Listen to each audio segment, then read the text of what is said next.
ఏమైంది నాన్న? ఏమైంది నాన్న? ఎందుకు ఏడుస్తున్నావు? చెట్టు పెరగట్లేదు. మంచి ఫలము రావాలంటే మనము నీతి అనే విత్తనమును నాటాలి. ప్రతిరోజు ప్రార్థన అనే నీరును పోయాలి. సరేనా?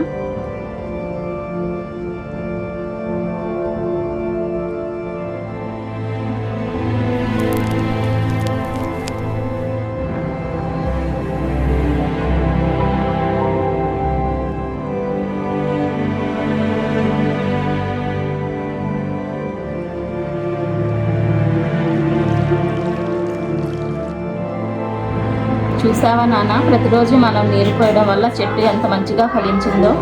అలాగే ప్రతిరోజు బైబిల్ చదివి ప్రార్థన చేయడం వల్ల మనం కూడా అలాగే ఫలిస్తాము. అక్క, ఈ సంవత్సరం మన VBS టీం ఇదే అక్క. అవునక్క. బీ ఫ్రూట్ఫుల్, వేరు తన్ని ఎదిగి ఫలించుట. VBS